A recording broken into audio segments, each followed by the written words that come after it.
Halo semuanya, kembali lagi di channel Adiwarsita Official. Dalam video kali ini, saya mau sedikit sharing tentang ikan mas koki.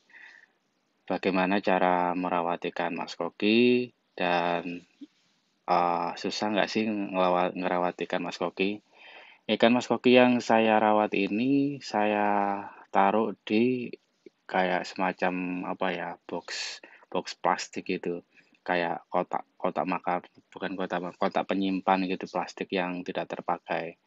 Nah, sebenarnya ikan ini tuh sangat sensitif ya. Orang bilang itu ikan ini harus perawatannya spesial karena mudah mati, harus pakai aerator atau filter, dan apa ini tempatnya juga harus bersih dan sering-sering dibersihkan.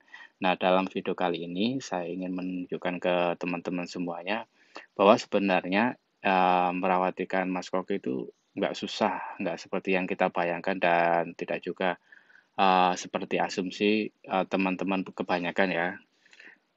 Di video kali ini terlihat jelas ya bahwa tempat yang saya gunakan adalah wadah plastik kotak, mungkin ukurannya 20 kali 30-an gitu ya, jadi kecil banget. Dan ikan mas koki ini saya beli dengan harga 10.000 dapat 3.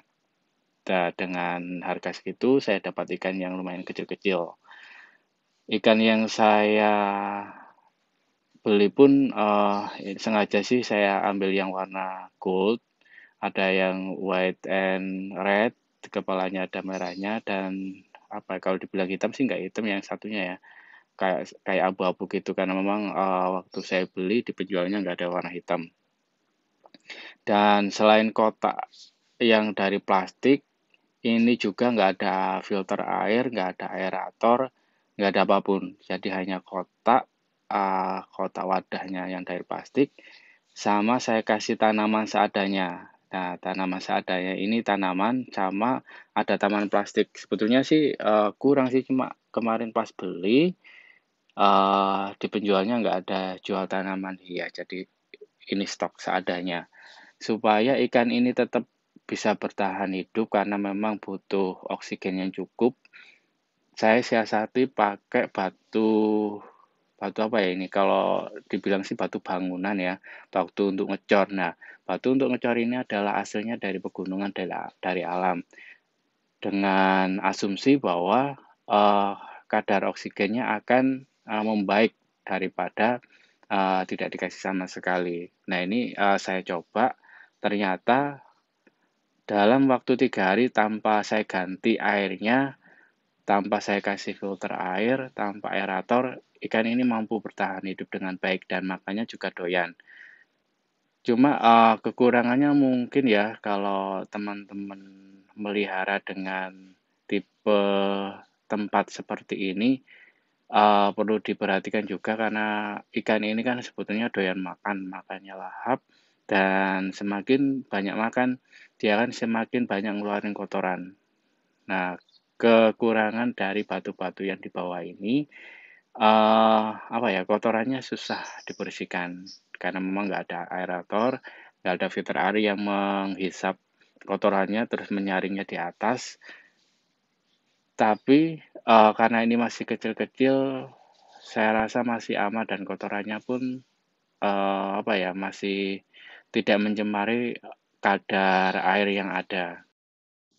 Kalau teman-teman mungkin baca ya, ikan ini kan sebetulnya ikan asli sungai. Jadi habitat aslinya adalah sungai.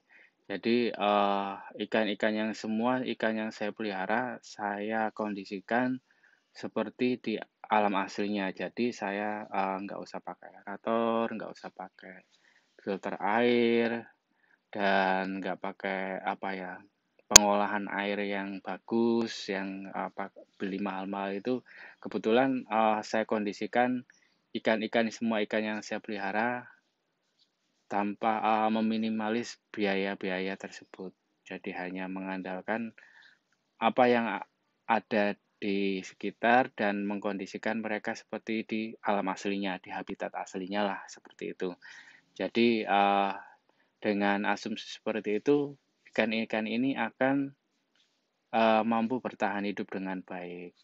Cuma karena memang, ini di wadah ya, di wadah bukan di alam liar, jadi kita tetap harus ngasih makanan mereka. Kebetulan sih, makanan yang saya kasih ini nggak banyak, karena memang kalau banyak-banyak terus nggak kemakan, nanti akan mencemari air itu sendiri dan menjadi amonia, yang mengakibatkan ikan ini bisa stres dan bahkan mati ya. Jadi, makanan yang saya kasih ini sedikit, tapi mungkin, agak sering dibandingkan ikan-ikan yang lain. Kalau, ini sih biasanya saya kasih makan bisa sampai 5 atau 7 kali, cuma sedikit-sedikit. Jadi, kalau memang, mungkin teman-teman yang, pengen mengkondisikan ikan-ikannya itu seperti di habitat aslinya, tidak pakai aerator, tidak pakai filter air seperti yang saya bilang tadi. Coba teman-teman akali dengan, batu-batu alam dan tanaman-tanaman air, dikasih gitu. Pasti ikannya akan senang, ikannya akan betah tinggal dan, kondisi ikannya juga akan sehat. Jika, teman-teman mungkin sebagian ada yang harus pakai airnya itu harus pakai air galon yang asli ataupun isi ulang sehingga ikannya biar sehat dan lain sebagainya, nggak mau pakai air sungai, nggak pakai air kali dan lain sebagainya. Sebetulnya ikan ini, memang betul ya harus pakai air yang kualitas bagus, diendapkan semalam dan lain sebagainya itu bagus. Nah, kebetulan di daerah saya, ada perusahaan air minum, yang dikelola oleh desa. Nah, airnya itu kalau dibilang nggak kualitas air isi ulang gitu, mungkin di bawahnya.